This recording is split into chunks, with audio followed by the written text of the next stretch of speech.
Welcome to the Intentional Excellence podcast. I'm your host, Candice Ruggiero. I'm a keynote speaker, host of this podcast, host of Love Speaks Live, and host of Love Speaks Out in the community. I'm also an education expert and founder of Novara Global Education Consulting.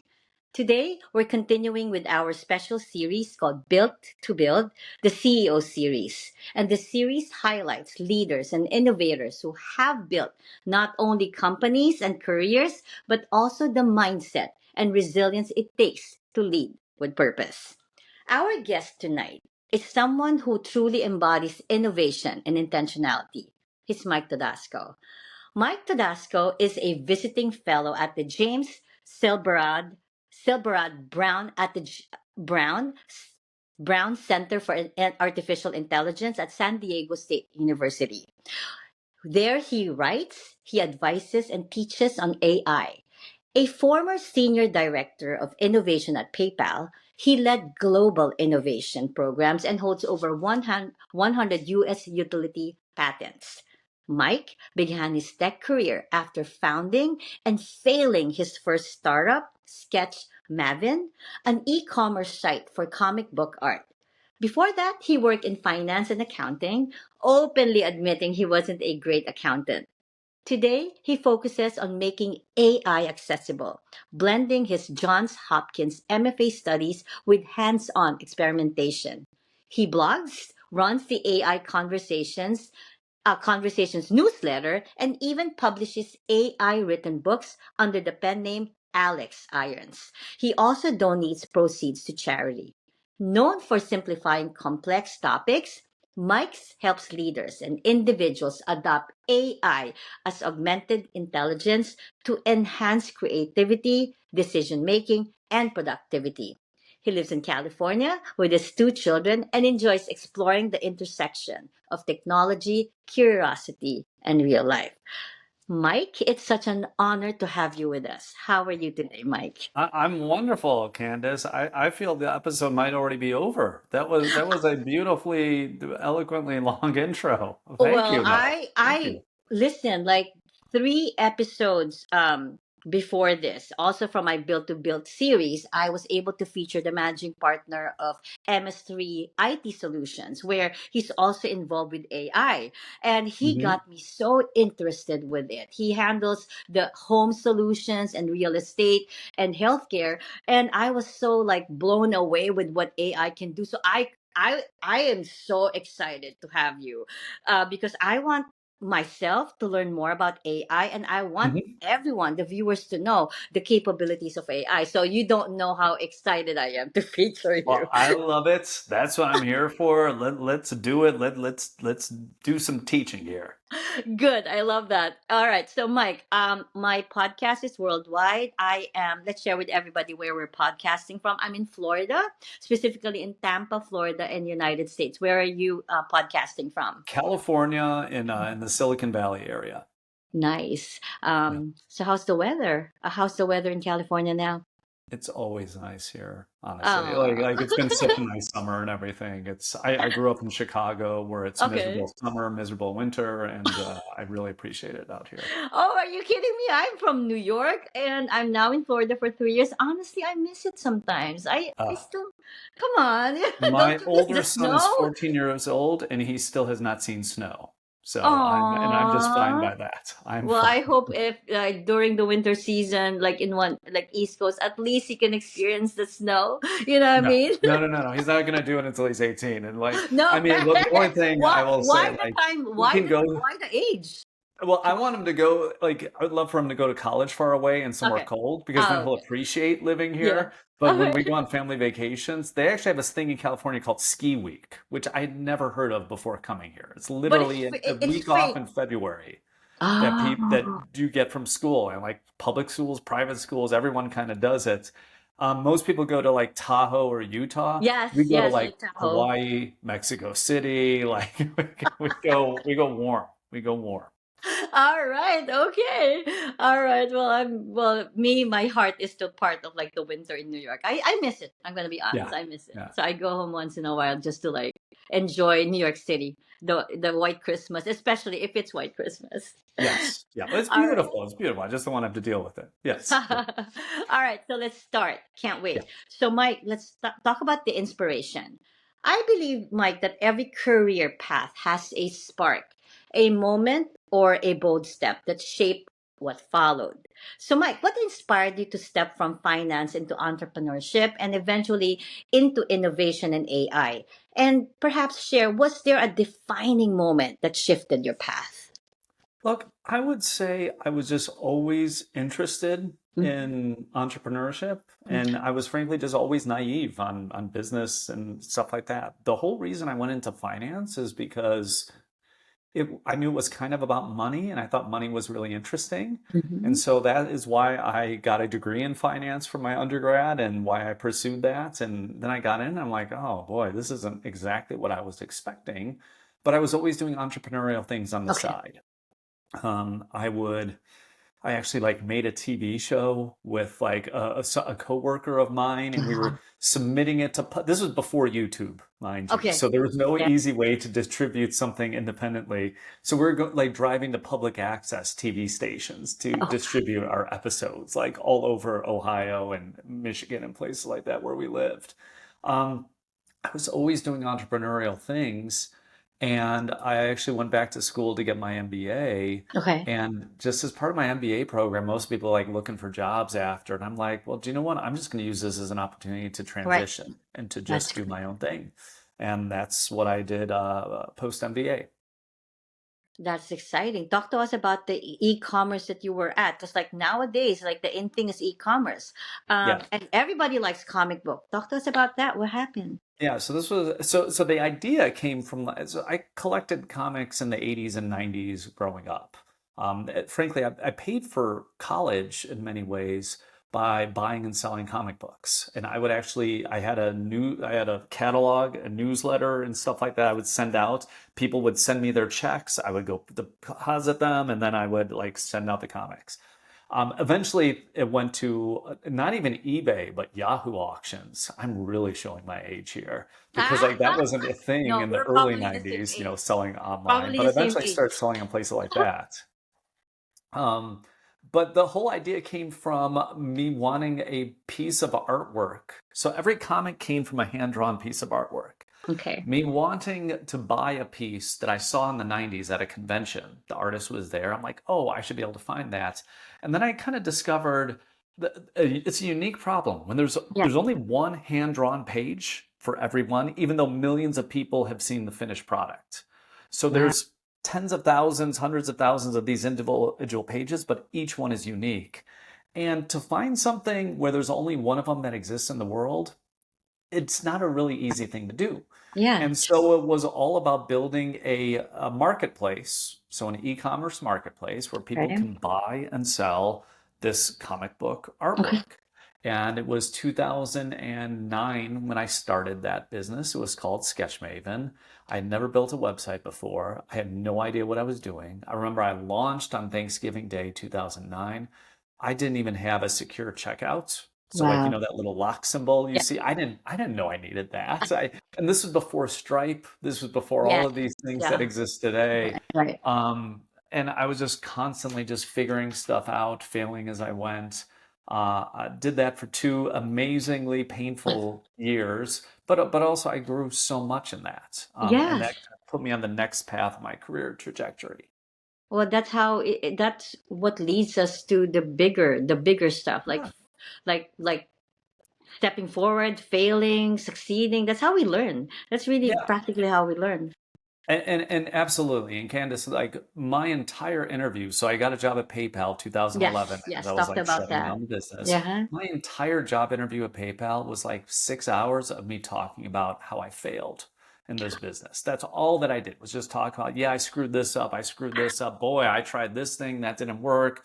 And just me telling all these kind of stories. And especially in Silicon Valley and I think somewhat Right. more in the Yes, US that's yes. permeated, like that resonates to be able to recognize the mistakes you made and show that you're able to learn from them.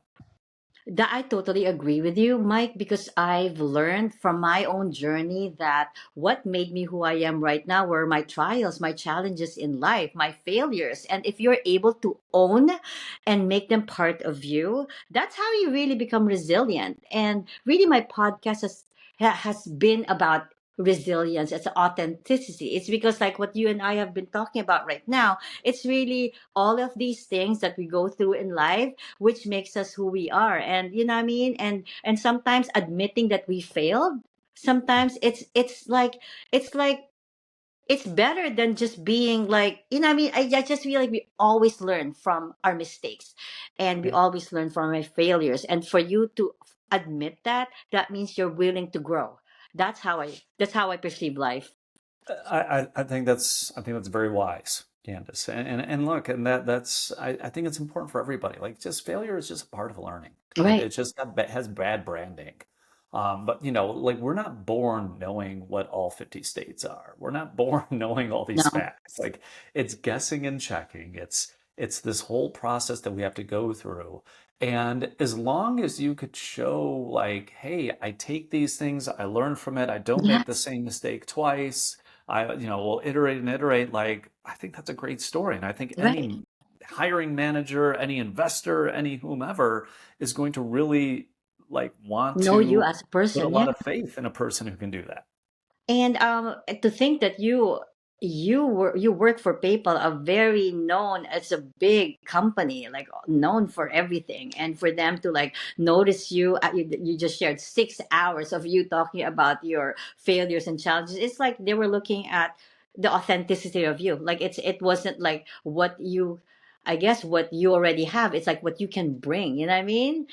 Yeah. And I mean, look, I'll be completely honest. I don't know why they hired me. Like I well, was they saw the completely spark. unqualified for the job that they were hiring me for. I was doing data analytics, which nowadays is kind of like data science. Is what it's known Okay. as.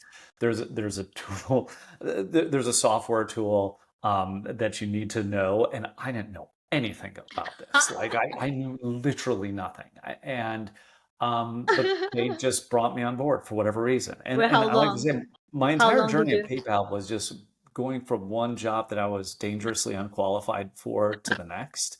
But it was a great time, a great trajectory, and I was fortunate enough to work in a place that worked for people who were Yes. willing to take chances. And for sure, it's great on your resume. Whatever it was, like just working for PayPal is very good on your resume, right? Yeah, it's helped. It's helped. I tell, Yeah. right? Okay, let's talk about your journey and your challenges, because I believe that behind every innovation are lessons learned through both successes and setbacks. Now, you've been open about your first startup failing, Mhm. right? So how did that experience shape your approach to innovation later at, you talked about PayPal, and maybe in your current AI work now, maybe from like the failing now to how did it start? How did you get into that path? Well, I mean, I think, and this is actually something that's very timely. When you were, I was a solopreneur, so I was hiring people, but I was hiring people online through like Odesk/Upwork to build a Right. website, to Yes. do PR work for me, all this kind of stuff, and eventually, like, okay, it's cheaper for me to do a little bit of coding here, to write my own press release, to do whatever. And so I would do that and hire people. So I kind of learned how to like take on all of these different skills. But one thing I also learned was just quick experimentation, was Okay. just trying stuff, just doing it fast, seeing if it sticks, and then seeing what happens. That's something I absolutely carried to PayPal. But even now, I'm in the world of academia, which is Okay. very slow, very slow. Oh my Yeah. Oh, gosh, Ken. yes. Like, when you're from business world to academia, it's ridiculous. But just like as an example, I'm working on some research right now, and Are you a professor? no, I'm a visiting fellow, which Okay. basically means I get to do whatever I want. Okay. I like it. It's a But great your job. students are college students. Yeah, yeah, All yeah, right. yeah, yeah. Mm-hmm. Yeah, so I have students, but I get to write and do research and things like Okay. that whenever I want to. And there's a special AI center we have at San Diego State. But I'm working on some research right now, and I'm talking to a few people. They're like, "Oh yeah, this will take 6 months," and I'm like, "I think I could do it in about 6 days." I I don't see why Right, not. right. Like, I It's think too there's an long. older way of doing things, but like I almost feel just kind of going in naive, just kind of saying, "Hey, I think I'm using a lot of AI to frankly help me with the research, and we could talk about how to do that. And there's other tools to do things more effectively, more efficiently, and so forth." And it opens things up when you do Okay. that. All right. And I think that there's an advantage always to being ignorant. There's an advantage Yes. to Yeah. not having just seen how things were only done a certain way, and therefore I'm going to only do those ways going forward. I'm coming in there with fresh eyes, and that gives a real advantage. And that's something I definitely learned from doing my own startup. Now, at this point, share how.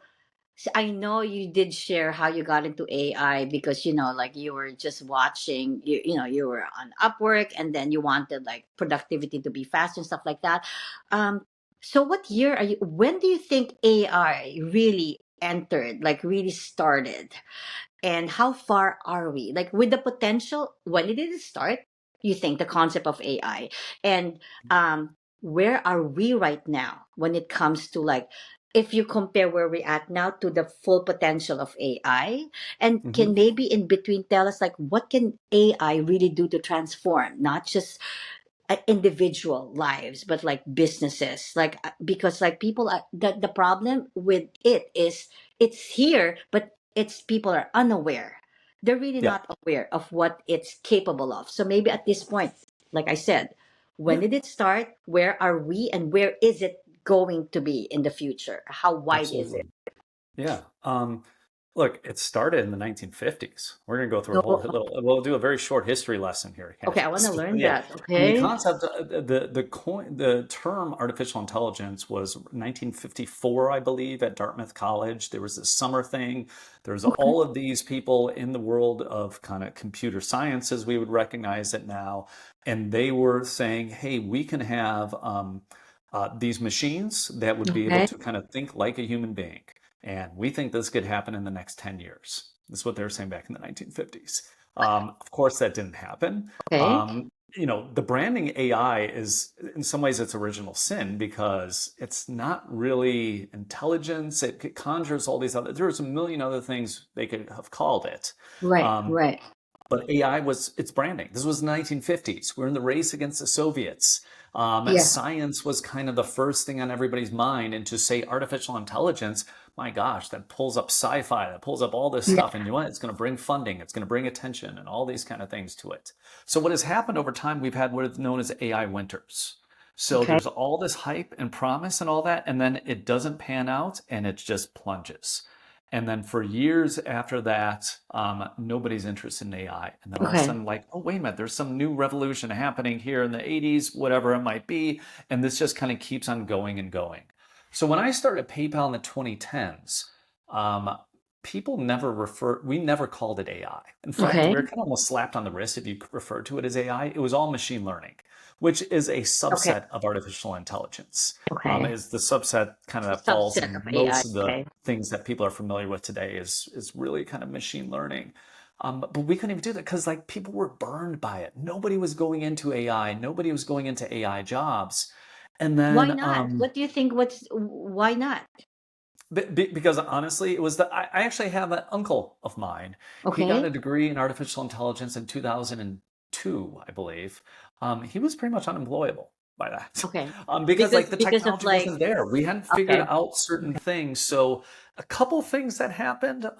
One, there was this project out of Stanford, and kind of there was this team from the University of Toronto Okay. that did this thing.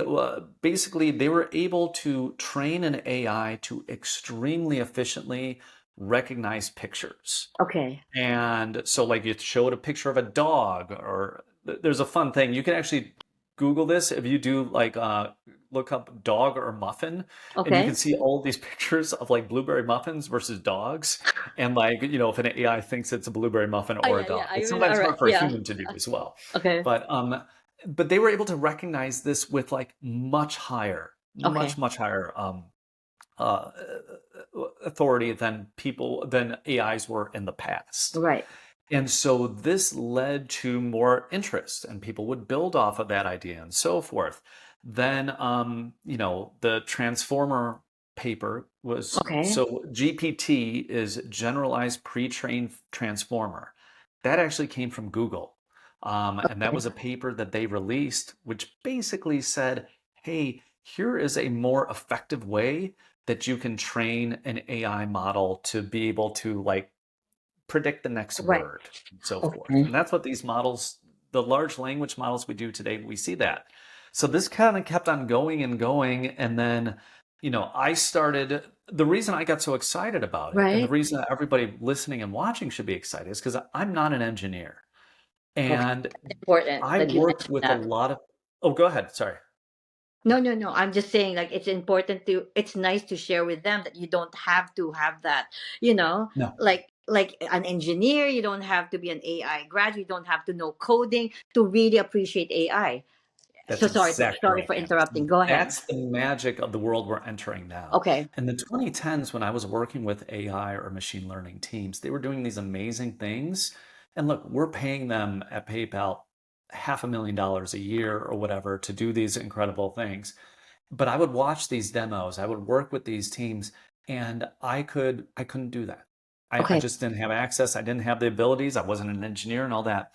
When GPT-3 came out and I first got access to that in 2021, it was so eye-opening for me Okay. because I was able to just type in natural language and I was getting a computer to do things that it wasn't even really programmed to, but Okay. it was like helping me finish a story. It was doing all of these things that like seemed very creative, Wow. rudimentary, but creative in many ways. And that's why I immediately got it because I Okay. for years had seen amazing things AI folks could do, but like this is something for the 99.99% of the people in the Okay. world who are not engineers. Anybody could go to ChatGPT or Gemini or Yes. whatever and Yes. just use those products, just talk in real language. And for like 20 bucks a month, you were getting access to the world's smartest Yes. model, Yes. which is just incredible to think about. So later we're gonna deal with how it's helping leaders and individual and communities, right? But can you Mhm. give us like really examples to just really impress our viewers? Like what is give me like a few examples of really Yeah. how AI, how powerful AI is. Like really specific, maybe scenarios or like industry, you know what I mean? Let me go with like personal because I always Okay, tell yeah. people find like reason in your own personal life to use it first. And so just today, literally today, I had to go to a doctor and like so there's like elective surgery I have to look into, and I'm talking to a few different doctors and all Okay. that. Um, I used my phone to record the conversation. Like just And normal I recording on your phone, the normal recording. normal recording, makes it into a transcript. I then put that into Google Gemini and said like, "Hey, what are the main takeaways? Give me the summary of this. What are the things? Because look, all this is happening. It's just me and a doctor talking about something I really don't know anything about. But it could be my patient advocate in there, and Wow. I can have this, and I have this log of it now. And it took me nothing to do this. It just took a like agreeing and like, hey, can I record? And then actually hitting that button and then throwing it into one of these, relatively free models that exist out there. And now I could talk to three different doctors. I could have that Wow. memory, so to speak. Like, wait, what did that one say? Like, what was that thing that one doctor said? Or I can take these things and dive deeper into them with the next Wow. doctor I see, or have follow-ups. I can have like the AI ask me, like, hey, what are some questions I should be asking that I'm not? What did I miss in this thing? And you can, so I did this for something personal. You could apply Okay. this to like, practicing for an Yes. interview, Yes. Wow. working on your sales pitch. You could do just about anything in the workplace you could do with these type of models. And that was literally this morning. That was one way that Wow. I was using them. And another one that's just real quick is like I use ChatGPT specifically pretty much constantly for like meal prep. Um, Ah. I have four people in my family: my wife, Oh my myself, God. my two Okay. kids. Everyone's picky. I'm probably the pickiest one out of the four of us. And our rule in the Todasco household is we're only making one dish. Like we're not making Okay. different things for the kids or anything like that. Okay. So I put all the preferences in ChatGPT. It knows all that. I will literally just go to the grocery store and say, hey, I want something new. I want something different. I want something with a shrimp Right, base. right, I right. want something that'll take me 30 minutes. I want something I could throw in an air fryer. I want something, whatever. And it'll give me that. It'll give me a shopping list. It'll do whatever. And literally it makes that so much easier. Um, and it'll customize it because also I'm a horrible cook. So when I inevitably screw stuff up and I'm like, oh, I forgot to add the chili powder in step three. What should Yeah, I be do really now? specific. That's Or I'll amazing. even take a picture of it and say, hey, does this look right? Right, right, right. And I have all of those things going with the AI as part of it. But again, that's just one little itty bitty way Yes. to use these. There's so many more that you can. Well, you being specific, you're really targeting everyday individuals that you don't have to be an entrepreneur. You don't have to be in this specific field to really appreciate or use AI. So that's amazing. Now, Mike, a lot of my viewers are entrepreneurs. All right, Yeah. Yeah. they're in coaching, they're in keynote speaking, they're like just all kinds of entrepreneurship. Tell us how AI can be involved, let's say marketing or like um website. Yeah. Give us some examples. I mean, first, the first thing I would say is like, this is made for entrepreneurs. Like, Okay. who is going to really benefit from these tools? It isn't as much companies like PayPal, my former employer. Why? Because PayPal already had dozens, hundreds of AI engineers working Right, at the right, company. right. Um, your local pizza place, your whatever, was not hiring AI engineers back in the day to do stuff like or whatever it might be. And I'm sure Okay. that is Right, true right, for right. all of the entrepreneurs watching, but like it gives you access to these tools that are best in class. Okay. That frankly, in my job when I was running innovation at PayPal 5 years ago, if you would have asked me then, hey, what would you pay for ChatGPT? Like what that is now today, Now with what? it would have Yes. been tens of thousands of Yeah. dollars, hundreds of thousands of dollars, and you're getting it for 20 bucks. Yes. So when I talk to students and they say like what jobs are going to exist in the future, the short answer is like I don't know, but the one thing I Okay. do know is a solopreneur, an individual one person Yes. entrepreneur who is Like me. hyper focused Like on me. serving your customer. Mhm. Yeah. Yeah, you have a customer, you have a vision, you have a focus, and you are going to have, maybe you have people coming in and out, but you're just going to have, in the very near future and some of it today, you're Right. going to have AIs helping you in all parts of the job with customer service, um, with sales, with building the website, with whatever it might be. And the key thing for you to decide as an entrepreneur is like, okay, where is it that I personally am really adding value versus what is something that an AI can do, can help with? And Right. website Canvas is a great example. There are tools today. In fact, I'm doing this. I'm going back to school as well, so I'm a student as well as a Right. Right. teacher. Um, I'm actually teaching my fellow students in my writing program because all writers need to have their own websites. Right. So we're Right. actually doing a session just next month on how do you create your own website with AI, because you can do this. You can just go to Gemini, you can go to Claude or ChatGPT and just say, hey, this is my business. This is what I want. And it works really well if you're Okay. just like an All right. individual, it'll even generate photos and photographs of you in different positions and all Wow. this other kind of stuff potentially, when you, especially using a tool like Gemini or ChatGPT. Right. Right. But it can Right. start to build a website for you. And then you could just kind of, and then if you don't even know, well, okay, you built it. What do I do now? It'll say, well, get an account at GoDaddy or Squarespace. Okay. It'll So it walk you will through lead you. all of those steps that you need to do. You don't need to hire somebody to build a website anymore. Okay. If it's a complex website, yes, but I would like the world of software engineering is changing very, very Okay. fast. Um, most of my friends are software engineers. And for the ones who are early in their career, they're in a very difficult position. The ones who are Okay. a little bit more senior are in much better shape. But like for things like building, 95% of websites, this is all stuff that's being done by AI today. And if you're a little entrepreneur who's scrappy, who has some imagination, this is something that you can do. So, Mike, the biggest fear, or like what people are thinking, is that if we are fully AI dependent, what about loss of job, loss of human power? Is that a possibility, or will that happen if we are fully if we are fully AI dependent? Look, I think it will happen. I think Yeah. it is happening.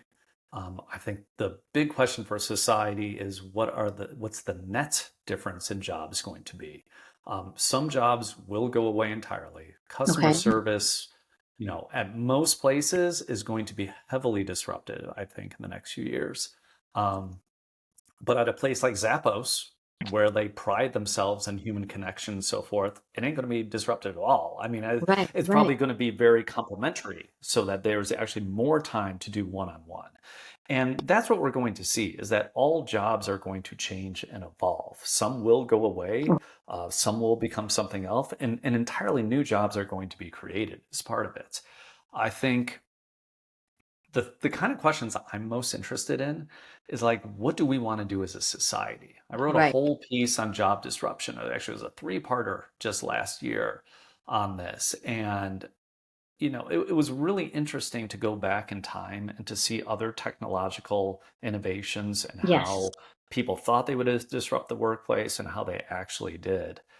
The good news for us as a country and a society is we work much less now than we did 100 years ago, much Yes. less. Okay. And that's a good thing. It gives us more time to be outside, to scroll TikTok, to do whatever leisure things Right. that we want and we can do. I hope that leads to more of this. And I hope we as a society make a strategic decision to do more of that. Um, I always use the example of the 4-day work week.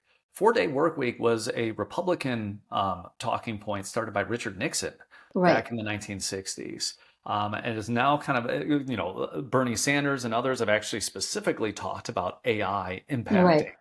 impacting, our society to help us move us towards that. Like, I feel like can't we just both like get on the same page with that and Right. say like, hey, Yes. if there are huge productivity gains, could we take the benefits from that and apply that? And that's what I hope we move Right. towards. Right. But it's going to be a very bumpy ride as we start to move towards whatever that's going to look like. And the better off you will be, as in you, the listener out here, Right. the person watching this, is the more that you understand these tools, the more that you just don't get locked into, well, I only can do what I have done in the past in my job versus, oh, my job could be so much more. Like these are the human things that Right. really matter in my job versus these are the things that like, yeah, I guess I could have an AI do that. What do you think is the biggest challenge? Like, why are we still not fully automated? What is the Oh, biggest? it's because of Because you did bureaucracy. mention you're in Okay. academia also, and you did say we're pretty slow here. So, Yeah. what is the challenge? What's keeping us behind? Um, Look, here's things are we're slow to move as humans. We There's a are. lot of reasons Mhm. for that. We don't do things the most efficient way, as much as even people think that they do. It's not. There's pride. There's all these reasons. Like, look, in Silicon Valley, I it was a yeah. badge of honor to talk about how big your organization was. It still is. So if you have 100 people in your organization, but you could cut it down to 50, you actually don't Right. want to do that because it's not as cool when you go to a party and say, yeah, I have 50 people in my organization versus Right. 100. There are all these different things that affect us, which is actually why the entrepreneurs out there, those are the ones, it's your Yes. viewers, They're those are the like people who can the change the go fast. getters. Yeah. Yeah. I mean, so that's the thing. Like, it is hard to move a big ship.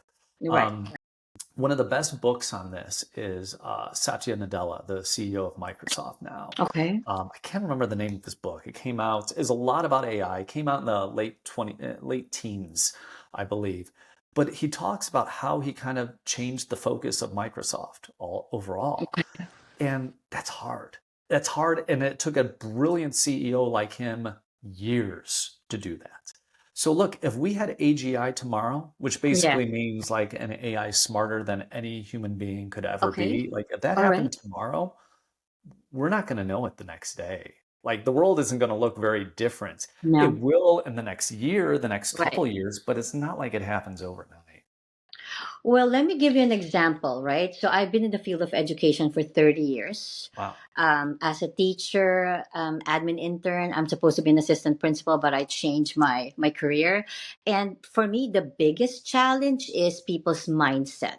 They Mm. are just so used to the ways that they do things. Because, like I said, the field of education can be penetrated by AI, but maybe 70% of teachers, educators, or even administrators are so behind when it comes to technology, and Yeah. they're just scared of the unknown and not willing to change. So I think it's really the, like I said, the negative mindset, and like they're just like here in America, we're just used to being comfortable. Like if we Yeah. are doing the same thing over and over again, it doesn't disrupt our everyday routine. We're fine. People are just not, like adventurous enough or risk taker enough to try other things. And I also teach English online, and most of my students are Asian students, right? Mhm. When I tell you how I'm in awe of the technology of my students, Mm. they use stuff. They're at home. I see them because, like they're practically, I've been with them for years. They use tools or stuff that like we don't even have here.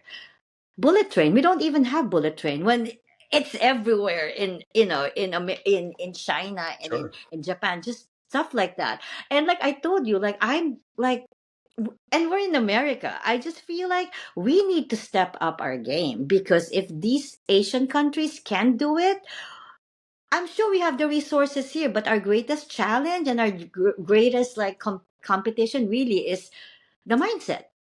The Yeah. mind, people are just scared. That's why we Yeah. need people like you to make people aware. So, like Yeah. you being in a podcast, you need to have your own podcast and Oh really, no, no. I you gave need up on that to dream speak. a long time ago. No, It's no, not that there's no hard. way It's not guys that teach. hard. You know what I mean? But I just feel like if none of you would be speaking about how strong and how powerful AI is, Yeah. then it's not gonna be known to, like, us. We're okay, our generation, the entrepreneurs, the go-getters. But what about those people who really are just when it comes to technology, I can't do this. When you don't need to be really good at technology, just a little, what I mean? They don't really know that you don't need to be fully like an engineer or, like a, no. Well, that is the beautiful thing about generative AI is you don't need to be Yeah. an engineer to use this. Like you just need to be able to speak English or French or Mandarin or whatever your local language is. You just talk to it in that language and it will talk back to you in a way that makes sense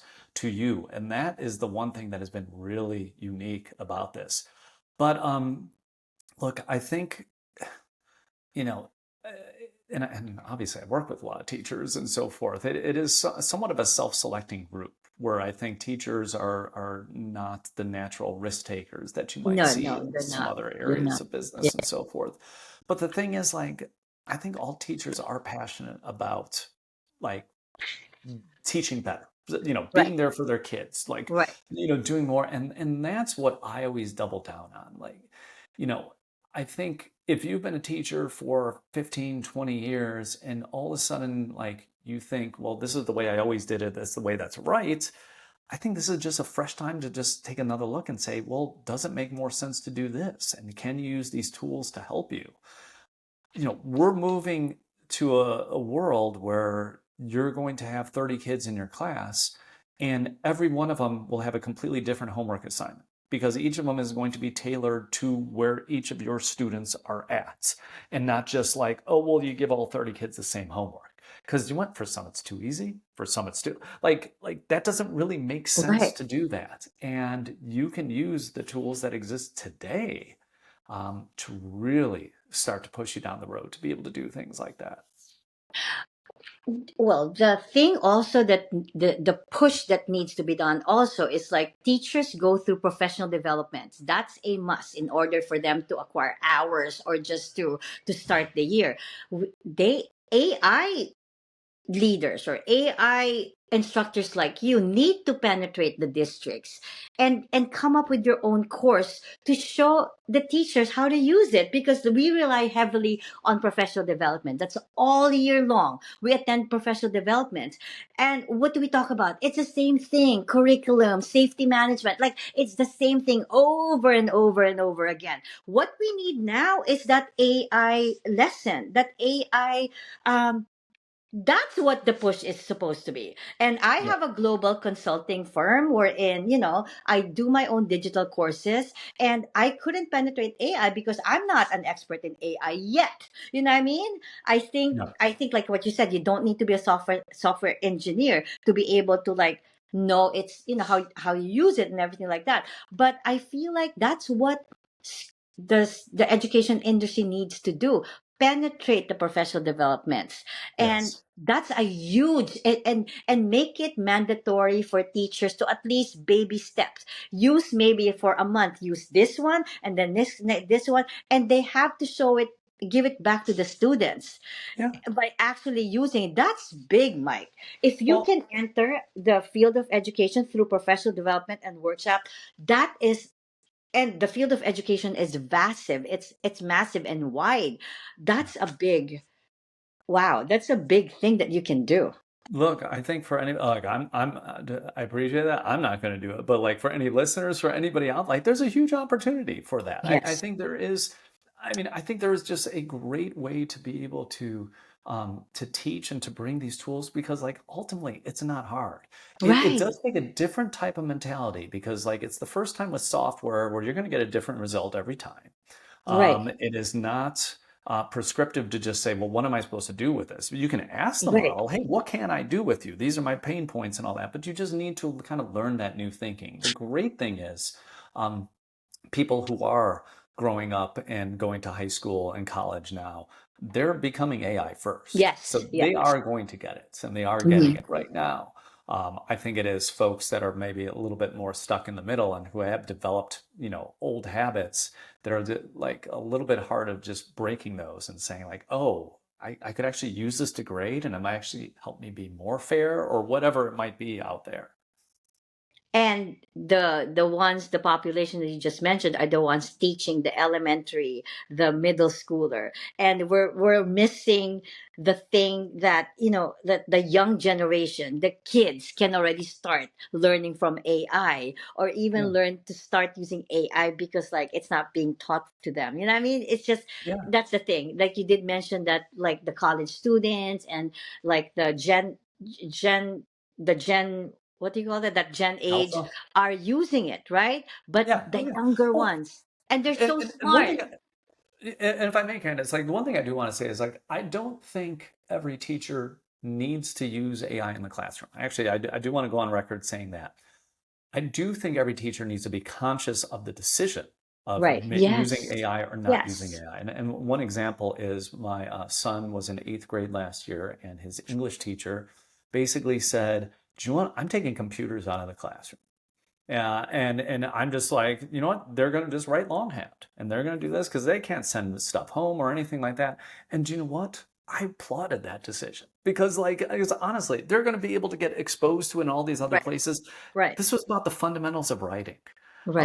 And and I loved him, and like it was like very exciting because I had these discussions with him and all that, and like, yeah, you could introduce it, but like also you just need to be strategic. You can't Right. act like it's Yes. 2019 anymore.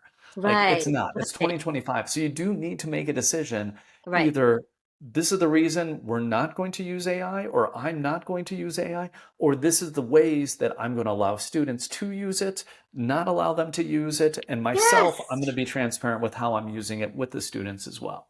Because wherever you go, there's boundaries. There's like the must do, and those things that you don't have to do. So, like what you said, just 15 minutes of the day for an English teacher to just include AI in whatever Yeah. way, just to give the kids that touch of, even enhancing their creativity and their technological advancement. You know what I mean? Because we owe it also to our young students to make them, technologically aware, and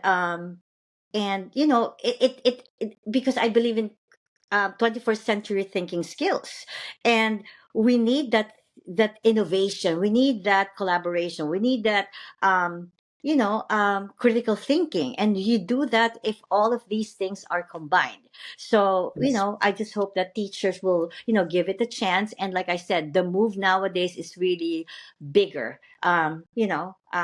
Penetrate the professional development, because I myself will learn from it, and that's the only way that teachers will, because they have no choice. They have to sit in like an 8 hour Yeah. PD, and you know what I mean. What's a 30 minute out of like an 8 hour or like a 7 hour PD to include AI as a part of their training. You know what I mean? That's Yeah. big if they can do And that. it, and it might be extremely helpful to Right? just get those And 30 maybe minutes. Yeah. teachers actually might appreciate the change. So it's not the same PD, the same training they're doing over and over again. You know what I mean? Yeah. We don't know. Maybe if like 50% will accept it, when then wow, that's a big accomplishment. You know what I mean? Rather Yes. than nothing at all, right? Absolutely. Now, Mike, I really have not heard about what you actually do, because I believe that innovation becomes powerful when it impacts real people. Now, can you share about now your work, whether through your patents, teaching, or your AI newsletter, Yeah. how they're helping leaders and individuals better understand and use AI in their everyday lives? Like, what do you exactly do, and Yeah. who are your clients? If you could share with us. Yeah, I mean, look, so my clients are anybody who's out there. I don't charge, I Okay. don't consult, I don't do Okay. anything like that. I have a free newsletter that anybody out there can use if they want to. It is available on my LinkedIn, Medium, Substack, any of those places you could find it. I just talk about like AI and how people can apply it in Wow. their current day. So I mean, it's reviews of products. It's a lot about the ethics of using these tools. It kind of runs the gambit on it. This week I wrote about how many people have been killed by Okay. AI, and like so that was a whole topic I got into as part of that, and like it's kind of whatever's top of mind related to Okay. the world of AI, and I don't know, put out 80 or so publications over the last few years. It's about once a week. I'll send these things out depending on my schedule. But yeah, that so I write, and then I teach through university. I will occasionally have a LinkedIn live session sponsored by Okay. San Diego State that anybody can attend. And yeah, and so if people are interested, they can just follow me Okay. and they'll see all that stuff. Have you done keynote speaking and really talked to in conventions and No, I have okay. no interest in that. So I'm at that next phase of my life. I'm in the lazy phase of my life now, where like I don't want to leave the house if I don't have to leave the house. So no, I Well, really they don't. have I mean, virtual so when I go down to summits. San Diego, I am talking like as a favor. I'm talking to somebody's business that I know and just kind of doing a little talk. But I'm not Okay. on the convention circuit. No. All right. So individuals can reach out to you as well as Sure. businesses. Okay. All right. Yeah, Okay. I'd rather talk to individuals. Businesses can Okay. too, but I'd Okay. rather look. If people have a question on this stuff, like follow me on LinkedIn, send me a direct message, whatever, and say like, "Hey, like, got a question on this, whatever." I'm happy to do that. Oh, that is I so am nice. here to try to help people through this transition that we're going through. I am here so that it's not just the folks like me in Silicon Valley are the only ones who understand how to use and are Wow. using these tools. I want the whole rest of the country. I want the whole rest of the world to have access and to be able to make these decisions on how it can help them in their lives and in what ways they don't want to use it in their lives. Like I want people to kind of be Amazing. able to play with these things to understand where's the good and where's the bad from that. Yes. You're being so humble about it. You can do so many things with like your knowledge or like your expertise and your experience. Like you can do more, Mike. I feel like you can Oh, do that's more. fine. Free is a good price for me to charge. I don't need to. All I'm good. right, Mike, let's talk about the unique edge and future vision. So, leaders who stand out often bring together worlds that don't normally meet. So, at what you do, you're blending technology with creativity, even using your MFA background in your AI experiments. So, Mike, what makes your perspective on AI different? And where do you see this intersection of creativity and technology heading in the next few years? Look, what makes it different is just I use these things all the time. And Okay. and, and I'm not afraid to make a fool of myself. Okay. I'm not afraid to try something and it doesn't work and all that and just kind of keep jumping in. So you just do that enough and you get a unique perspective of like, oh, this could work really well for that and so forth. Was it the second part was where do I see this going? Was it? Is that right? Yes. Yeah. In the future. Yeah. Yeah, look, VO3 is a tool made by Google, and it allows you to make 8-second commercials or 8-second videos with sound fully integrated. This was amazing when it was Wow. launched. I pay $250 a month now for Google just to get access to this thing because I will send friends birthday cards. Just the other day, my daughter was doing some things and I was making some things that she could send to her friends through VO3. And it was just like these little 8-second clips and stuff. And she was just laughing her head off to do that. And like it allows you to just be so much more creative. And that is the thing that excites Wow. me with this. Look, we're going to have, I'm telling you this in 2025. Okay. By 2030, you're going to have the Disney Plus version of where it is customized for Candace. And Candace, you're a fan of Robert Downey Jr. Ah, and you want to see more Iron Man, wow. but you also want to see that integrated with Star Wars universe or whatever. And Disney Plus for $100 a month is going to just generate videos for you and only you and do that on the fly. And you're going to be able to thumbs up, thumbs down, and it's literally going to be regenerating. And if you want a 47-minute movie versus a 2 hour and 47-minute movie, it will be able to do that. And you'll be the only Wow. person in the world who will see that. That is going to happen. That is the future we're going to. But I will also say that Yeah. doesn't mean that movie that's going to be all of what we consume. We're still going to see that big Christopher Nolan movie that comes Right. out. Right. We're still going to see, wow, Pixar has something amazing coming out. We all want to see that. Whatever it is, like there's going to be these two buckets that we have. And it's just like the world we're in now in many Right. ways with social media. Like your Facebook feed is different than mine, is different than Right. every other person on this planet. It's just going to be the media is going to be different as well. And we're going to have these two things side by side. And look, in this world of mass customization, there are certain things that are going to enable entrepreneurs to do that they've Right. never could before. Yes. You could Yes. send every single customer of yours when they sign up for your product a different welcome email from Right. you through an AI clone you've made with their name and all that, welcoming them firsthand to whatever. And some of this is going to be like, that's kind of lame. I don't really want to do that. Right. Some of it Right. really blow people away. And we're all going to be living through this and just got to experiment. You got to try stuff to figure Okay. out how, okay, what's going to work. And if you're that business doing that, there's a great story about a business, a dentist office in Los Angeles when VO3 was released. Right. They got, I think it was like 5 million views on TikTok for a Wow. video they put out entirely made by AI. They No just way. put out Wow. 7 clips. It was this gorilla who was skydiving. The gorilla hit the ground hard. The gorilla lost its 2 front teeth Okay. and went to this dentist office, the person in Right. there, Right. and got teeth replacements. And that was a commercial that they made. And millions of people saw that.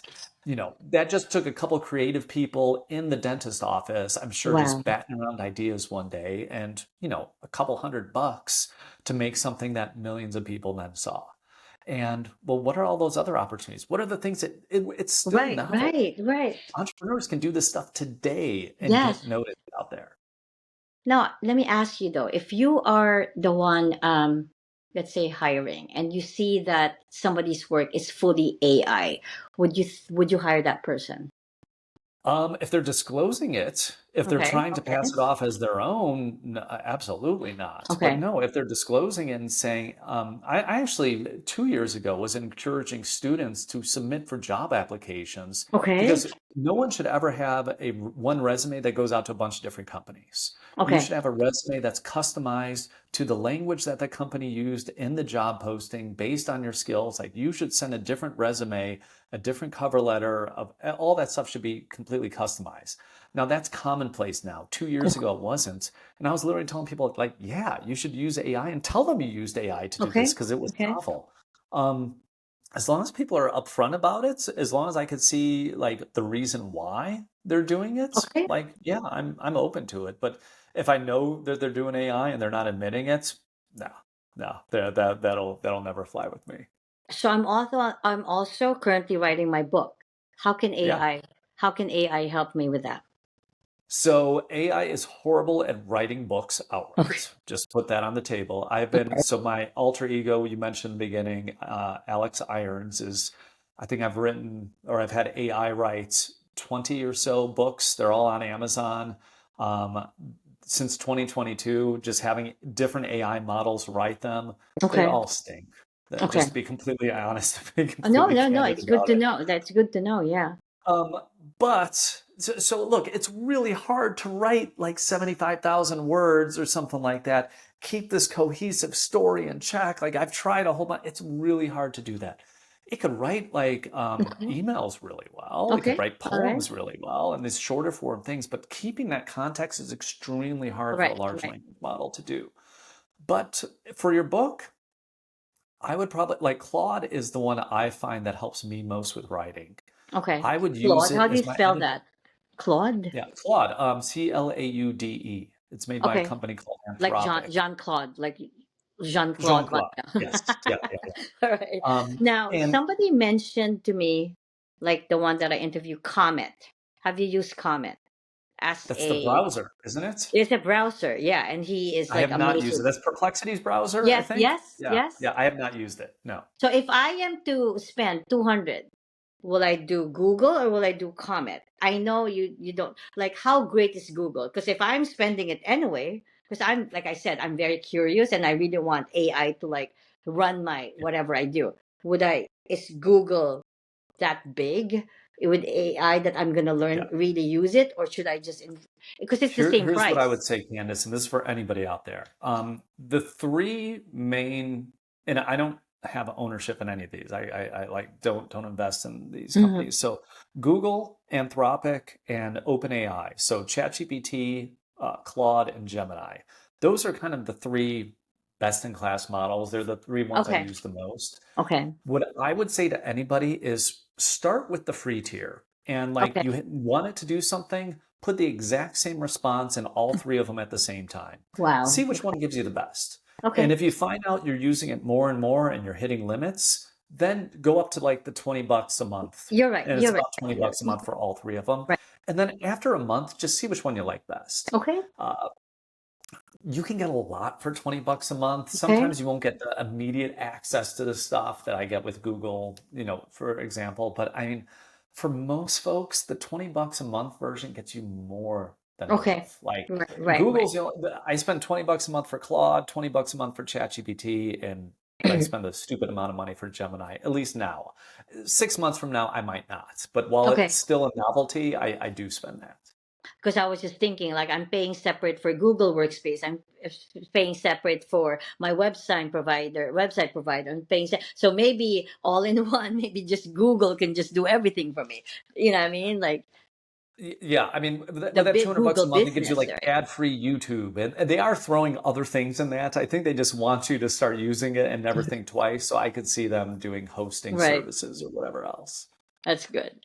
All right. So, oh my God, Mike, I really hope that people become more aware of AI because it's just amazing, like how you describe it. Like I myself is really curious, and maybe like I'll message you one of these days if I have questions, or maybe Please. even ask for your your coaching when it comes to that. Because, like I said, I I want to be productive. I want cost efficient. I want to be cost efficient. I want to be, time management is important to me too. And sometimes I just need to be led, Yeah, how to do it, right? Especially, when you're busy, you want to maximize your time and not hire absolutely. different individuals to do my reels, to do my editing. I do everything. So, just knowing where to go and what program I should really use will help a lot. You know what I mean? And if you can't get to me, one of the things you could also do is just ask the AI. Say, hey, these are all the things. Like, what are the AIs that exist as of this month Right. that can Wow. do these things and help me out? And what's going to be most effective? Give me some for our young, let's say, seniors, high school students who are trying to look for the career, future career. What can you advise to them if you think AI is going to be big? Just follow what you love. That's the honest Okay. thing. All Like right. Okay. I think 10 years ago, everybody was like, yeah, you need to be a software engineer. And now it's like, oh, I don't know. Look, if you want to be a software engineer, become a software engineer. If you want to be an English major or a theater major or whatever it is, do Okay. that. Follow your passion. We don't know where this is all going to wind up, but people who have a passion for what they do for a living have an unfair advantage over the Okay. rest of us who might not enjoy it as much. Like, Right. if you really love accounting, more power to you. Like, do that. Whatever it is, look, it's going to make for a happier life, Right. but it's Yeah. also, Stephen Dubner, I think, oh no, sorry, Steve Levitt, Right. the Right. teacher from Freakonomics, the teacher at University of Chicago, would talk about like who he would hire when you're bringing in associate professors at the school.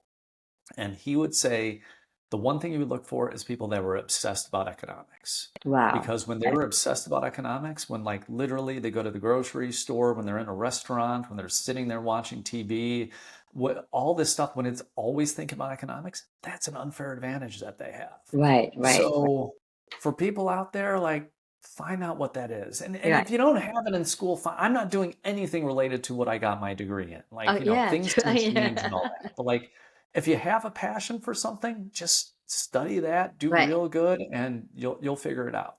That's great. Thank you. All right. So this is one last thing that I always ask my guests before we wrap up. So you're an innovator. So every innovator carries a piece of wisdom that can light the way for others. You said that to like our young generation. So if you could Mhm. leave if you could leave our listeners with one piece of advice about embracing your curiosity, failure, or AI in their own journey, what would it be? I would say just don't be afraid of being weird. Like, that's Okay. like being Okay. weird is great, Wow. and just follow things on a slightly different path. I'm reading a book right now. I think it's called Warren and Bill. It's about Warren Buffett and Bill Gates and their Okay. friendship, and it's fascinating to just see like how much of a weirdo both of those two people Wow. are. I mean, and immensely successful by any measure, Right. obviously, and but like just there's something about just being weird and just Right. doing things the way that you see fit, and listen to criticism, don't but you got to learn to kind of brush that stuff aside, but just do your own thing, build that confidence in you as much as you possibly can. If you do that, you're going to be successful. It sounds so simple, but yet it's like it's powerful. Just, if it's curiosity, it makes you curious. Like, I mean, being weird also allows you to be curious and just do what you love Yeah. to do without people pleasing. You know what I mean? I just Yeah. feel like if you're at the point where be weirdo, that means you really don't care about what other people will think, because in the end, it's your decision. Whatever Yeah. happens, it's you. And if Most people don't care about what you do. Like right, the amount we think other people think about us is so much less than the amount other people do think about right, us. Like there are studies around this. Like, people are not obsessing like, oh my gosh, Candace did this or whatever. Like, no, might right. say it for a second and then they forget about it. They move on to whatever the next thing is. So like, just embrace your own life. It's the only one you got. And let's face it, the most weirdos that we've known are are the most successful nowadays, like the Yeah. scientists, like our, Yeah. right? So yeah, Yeah. I love that. Absolutely. Thank you. So Absolutely. Mike, first of all, I just want to say thank you for being here and for sharing your wisdom and experience with us. And let tell us, like, how can they reach you? If they want to reach Yeah. you, how can they find you? I mean, look, right, LinkedIn is probably the one social network I Okay. actually use. Okay. So LinkedIn is great. You could direct message me there. If you made it to this far and you've listened to me, just send me an email. Just Okay. MikeTodasco@gmail. That's fine Okay. too. Either way. Thank you. All right, no Yeah. website. And then are you on Facebook also? Are you Instagram? No, no, I'm Oh, not. all right. I do have an Instagram account. I have not Okay. posted on Instagram since 2012. So it's been 13 years. I think I Well, have they one can. picture on Instagram. I signed up before Facebook bought them, and Okay. I've not posted since. But I think if you look at Todasco on Instagram, you can still find Okay. me. All right. Well, they can reach out to me and I can send all the inquiries to you. Yeah, LinkedIn Okay. or email is best. All right. All Awesome. right. So I want to thank you again, Mike, for being here. You've been wonderful. Thank you so much for Oh, thanks, really. Jen. Thanks for you as well. This has been great. Love the conversation. Thank you. And again, I for everyone tuning in, if you need to get more information, my website is www.candicewithjir.com. I speak on authenticity, intentionality, leadership, empowerment, and burnout. I speak at convention, conferences, professional development, and workshops as well. My live show every Tuesday, and I'm also hosting a community. I'm also a community host, and you can find me on all social. Unlike Mike, I am all over social media. It's Linktree/Candice Ruggiero. All right. Mike, I just want to say thank you again. It has been a pleasure Pleasure. to have you on my show. And looking forward to good luck. Good luck Oh, with thanks, with Candace. your Thanks for having me. studies and everything. And remember that leadership isn't just about titles or positions. It's about living with intentionality, choosing to build with purpose, and inspiring others to do the same. So when we lead with intention, we create excellence that lasts. Again, until the next time, keep leading, keep building, and keep living with intentional excellence. Take care, everyone. Have a good night. Thank you, Mike. Take care.